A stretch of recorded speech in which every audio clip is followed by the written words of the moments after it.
Hi, hello, good evening. I have just re-sanded the top of one of my vintage sewing desks. Now, as you can probably see from the sand pad, I need to replace that. But because it's getting close to 8 o'clock, and I unfortunately do not have an industrial unit to work from, I am literally sanding this back in the property that I am renting. I tend not to do any work like this in the evenings after 8 or before about 10 o'clock in the morning. Just basically out of common courtesy of the neighbours, even though I have lived next door to literally a building site for 18 months, but that's a different story. So basically with this, as you can probably see, excuse the mess on the floor, it was a darkish brown colour, just like this writing table here. But what people aren't liking is the dark staining on the wood. The other thing about this was when I actually brought it, it was very scratched, it was very damaged, it was very water stained.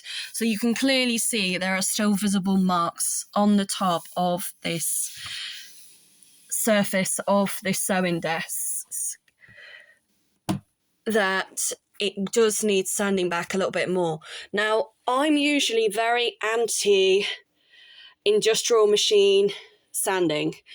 I prefer to do it by hand. One of the main reasons for that is obviously when you put something like this on, it's very loud. So if I just give you an idea as to how loud it is. I mean, it might sound quite quiet, but when you're actually using that on a daily basis or for long periods of time, obviously, you would wear a face mask, you would wear ear protectors, and you would wear eye protection, and even gloves that are for anti-vibration. Because one of the things that happens to a lot of people when they use a lot of heavy-duty equipment is they get something that's called rapid white finger. You can also have a lot of eye or skin irritations from the actual dust as it's within the air. So again, you want to be doing this kind of work ideally outside, if you can, on a good, lovely warm day. If you can collect the sawdust, which this one enables you to do, it's brilliant because it's great for like filling in little cracks or for other projects that you may want to use in the future. And again, like I said, it's not really the ideal job that you want to be doing inside. You want to be doing it in a well-ventilated place, the same depending on what varnishes you then decide to use to protect the surface of the wood when you've finished. I'm going to probably say this is going to take at least another 2 layers of wood that's going to have to sort of gently be abrased off this, if that's the right word to use, with an electric sander. I picked this one because it was the only one that was on the market that kind of fitted the description I was looking for. I do have another one, and again, I wanted something that was small, I wanted something that was lightweight, and I wanted something, that wasn't too heavy or clunky, as a lot of the material that I use tends to be wood, but it also tends to be small pieces of furniture that I try to upcycle and then reuse or for different projects. So again, I didn't want anything too big. As you can probably see from a few of the boxes here, that's probably the smallest one that I currently have. And all of these, unfortunately, are not finished. So I have not listed them for sale. I have obviously done videos about them in the past to kind of give the pros and cons about when obviously using wood and upcycling wood. I mean, I love wood. It's one of those things, it's natural. It's, used to be a tree and now it's obviously something else. I mean, with this one, I do actually like the dark staining in the wood. So what I did is I added these sort of mandala, very kind of Mediterranean, maybe you might want to call it, knobs onto this, because again, it's got all these amazing compartments in the middle, which I've actually used for my buttons. And I don't know, there was just something about the darkness of this wood that the moment I saw these yellow handles, they just went so well with this box. And again, sometimes people like this sort of vintage, sort of worn look, as opposed to getting something like this, stripping it completely back and going what people would call shabby chic, which usually entails using things like chalk paint. And one of the most popular colours that people tend to go for is duckhead blue. You're either going to love it or you're going to hate it. And I just think that part of being shabby chic, it's kind of been done to death. So with myself personally, I'd rather just literally strip back the wood to its natural colour.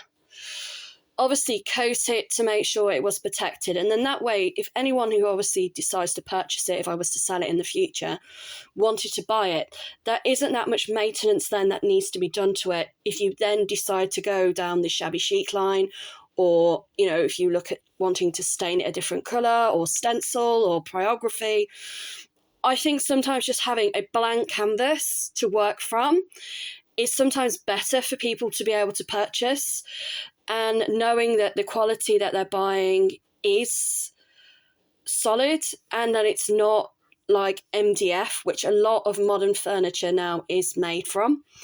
I mean, most of the furniture from my bookshelves, they are like solid oak, or sometimes they're pine. I've got some that are veneered with like ebony. So again, if something, even if it says it's ebony or it's willow, or sorry, not willow, walnut, or read the small print, because it might not necessarily mean that the entire piece of furniture that you're buying is made from that type of wood.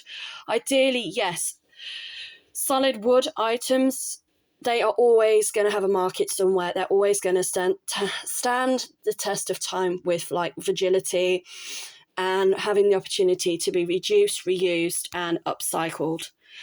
Things with MDF, unfortunately, is the moment it gets wet, it starts to split. Obviously, it's a wood composite. It's not the most safest thing to have in the house.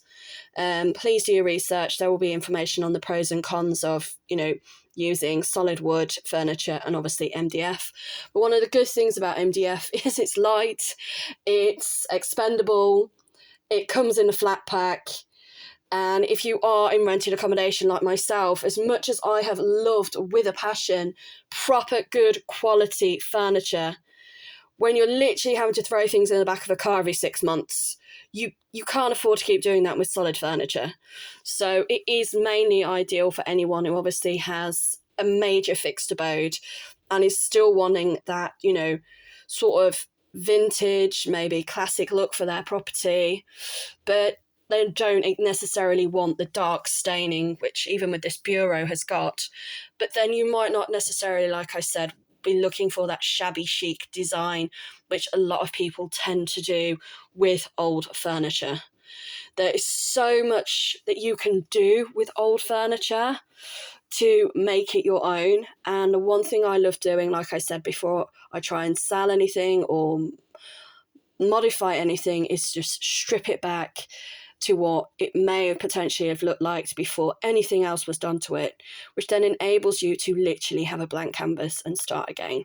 Yes, it's very time consuming and very noisy, not to mention dusty.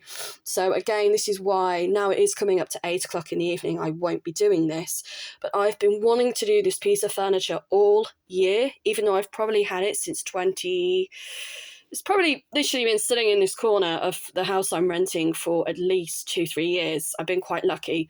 I've been here 9 years. But due to my health problems and obviously being a full-time carer for my children, a full-time teacher, full-time mum, and recently being diagnosed with intracranial hypertension, being able to do something like this, even though I love it, unfortunately wasn't something I was able to do. But now I'm moving again, I thought, you know what? Let's just do it while I can, which is why I am literally going to spend tomorrow and the rest of this week, if I can, when I have time to do so, I'm going to be sanding this back. I'm going to be looking at finishing off all these boxes here, and also sanding back this bureau.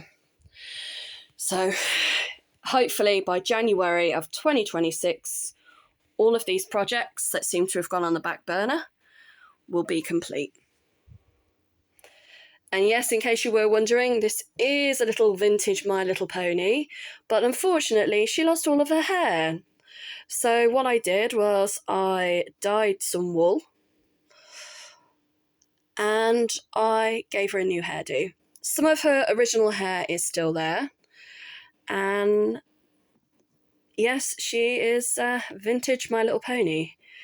Again, now I'm in my 40s, childhood nostalgia seems to be coming back a lot, and some of the vintage stuff you can get pretty cheap, and then some of it, depending on how collectors look at things, can go for quite a bit of money.